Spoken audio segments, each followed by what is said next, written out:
Friends, बिना किसी देरी के शुरू करते हैं आज की वीडियो। फ्रेंड्स, से एंड तक देखते रहना, आपको बहुत कुछ सीखने को मिलेगा। फ्रेंड्स, यहाँ पर ये किसी को अपने यादों के बारे में बता रहा है। इसकी पास्ट में इसके साथ कुछ हुआ जैसे आज भी याद है, इसे आज भी याद करता है। तो बता रहा है कि मुझे आज भी वो दिन अच्छे से याद है जब मैं 18 साल का हुआ था। देखो, इसको बोलने के कई तरीके हैं, अलग अलग तरीके देखेंगे। सबसे पहले हम देखते हैं, कह रहा है कि I still remember that day vividly when I turned 18। तो यहाँ पर हमने यूज किया है विविडली। विविडली का मतलब है कि अच्छे से याद है, जो मेमोरी बहुत ही क्लियर याद हो ना। हमारे कुछ मेमोरीज ऐसी होती हैं, यादें जो थोड़ी थोड़ी याद होती है, लेकिन जो बिल्कुल अच्छे से, तो उसके लिए आप यूज कर सकते हो विविडली। विविडली यानी बिल्कुल साफ तौर से। तो बता रहा है कि I still remember that day vividly when I turned 18। मुझे आज भी वो दिन अच्छे से याद है जब मैं 18 साल का हुआ था। या आप थोड़ा चेंज करके ऐसे बोल सकते हो, ये ज्यादा अच्छा रहेगा, that day when I turned 18, यानी वो दिन जब मैं 18 साल का हुआ था। That day when I turned 18 is still fresh in my memory. Is still fresh in my memory. तो यहाँ पर इस तरीके से तुम यूज कर सकते हो, फ्रेश इन माई मेमोरी। तो पता जा रहा है कि the day when I turned 18 is still fresh in my memory, यानी वो दिन जब मैं 18 साल का हुआ तो आज भी मेरे मेमोरी में, यादों में ताजा है। या थोड़ा और चेंज करके हम बोलेंगे memories of that day. Memories of the day यानी उसी दैट डे भी बोल सकते हैं हम। मेमोरीज ऑफ दैट डे यानी उस दिन की यादें। व्हेन आई टर्न्ड 18, जब मैं 18 साल का हुआ था, still fresh in my mind, आज भी मेरे दिमाग में ताजा है। आगे बोल रहा है कि उस दिन मेरा बर्थडे था। तो अब बता रहा है उस दिन के बारे में, कह रहा है कि it was my birthday that day. It was my birthday that day, यानी उस दिन मेरा बर्थडे था। आप ऐसे भी कह सकते हो कि my birthday fell on that day.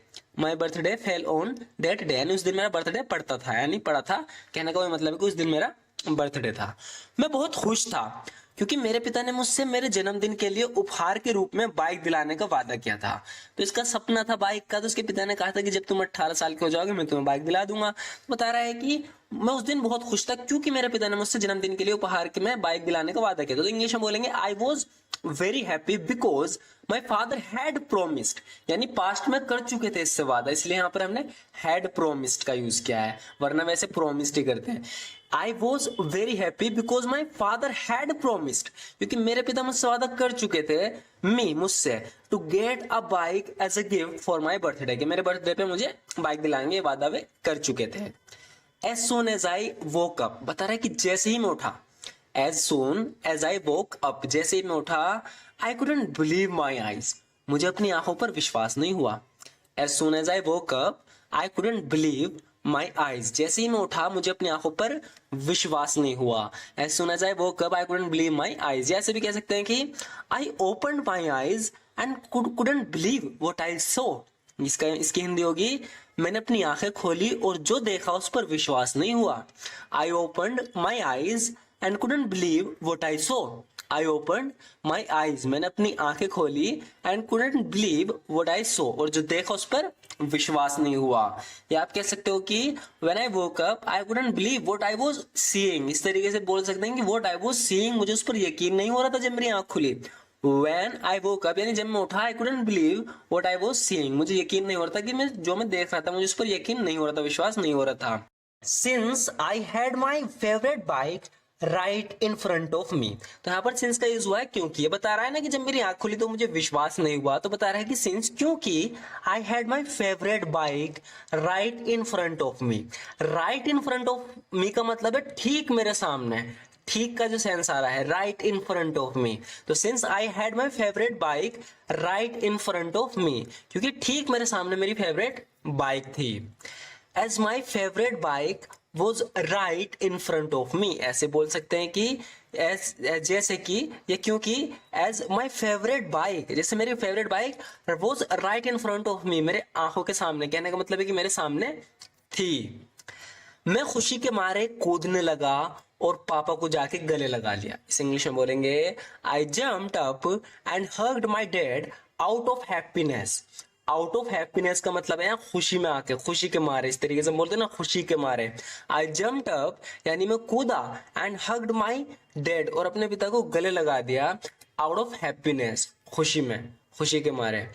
मैं खुशी के मारे कूदने लगा और पापा को जाके गले लगा लिया। दूसरा तरीका है कहने का, filled with happiness. Out of happiness का यूज नहीं करना, तो बोलोगे filled with happiness I began to jump, मैंने कूदना शुरू किया, and hugged my father tightly, और अपने पिता को कसकर गले लगा लिया। Filled with happiness I began to jump and hugged my father tightly. या ऐसे बोलेंगे कि I jumped with joy, joy का भी यूज कर सकते हैं हम। I jumped with Joy and hugged my father, मैं खुशी से कूदा और अपने पिता को गले लगाया। आई jumped with Joy and hugged my father. वो बाइक आज भी मेरे पास है, बताया जा रहा है कि I still have that bike with me today. I still have that bike with me today. तो जब भी आप कोई किसी चीज के बारे में बता रहे हो और आप बताना चाह रहे हो कि वो चीज आज भी मेरे पास है, तो हम ऐसे बोलेंगे I still have that bike with me today. यानी बाइक की बात चले तो कहा जा रहा है कि वो बाइक आज भी मेरे पास है। I still have that bike with me today. या बोलेंगे even today I have that bike with me. Even today I have that bike with me, यानी आज भी।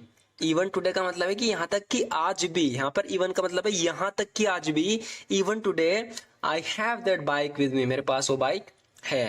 आगे बोल रहा है कि एवरी टाइम, यहाँ पर एवरी टाइम का मतलब हुआ जब कभी भी। Every time I see that bike, यानी जब भी मैं उस बाइक को देखता हूँ, every time I see that bike it reminds me of my dad, ये मुझे मेरे पिता की याद दिला देती है। रिमाइंड्स मी ऑफ का यूज जरूर होगा रिमाइंड के साथ। तो बताया जा रहा है कि every time I see that bike, जब भी मैं वो बाइक देखता हूँ, it reminds me of my dad, ये मुझे मेरे पिता की याद दिला देती है। या I went to meet my boyfriend, अगर मैंने तुमसे पूछा होता तो तुम मुझे जाने नहीं देती। तो यहाँ पर बात पास्ट की चल रही है कि अगर मैंने तुमसे पूछा होता तो तुम मुझे जाने नहीं देती। तो ये जो कंडीशनल सेंटेंस है ये थर्ड कंडीशनल है। इसके लिए हम सबसे पहले तो इफ के साथ पास्ट परफेक्ट का यूज करेंगे। If I had asked you, यानी अगर मैंने तुमसे पूछा होता, if I had asked you. अब इसके बाद हम वुड हैव का यूज करेंगे। You wouldn't have let me go, तुम मुझे जाने नहीं देती। If I had asked you, यानी अगर मैंने तुमसे पूछा होता, if I had asked you, you wouldn't have let me go, तुम मुझे जाने नहीं देती।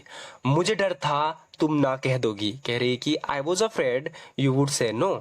आई was afraid you would say no. तो पास्ट में बात चल रही है इसलिए विल की जगह वुड का यूज करेंगे। आई वॉज अफ्रेड यानी मुझे डर था, यू वुड से नो, तुम ना कह दोगी, इसीलिए मैंने तुम्हें सच नहीं बताया था। That's why I didn't tell you the truth. That's why I didn't tell you the truth, इसलिए मैंने तुम्हें सच नहीं बताया था। That's why I didn't tell you the truth. मुझे उससे कुछ नहीं कहना है। यहाँ पर किसी के बारे में बात कर रहे हैं दोनों। ये लड़का कह रहा है कि मुझे उससे कुछ नहीं कहना है। इसे इंग्लिश में बोलेंगे I have nothing to say to him. I have nothing to say to him, यानी मुझे उससे कुछ नहीं कहना। I have nothing to say to him.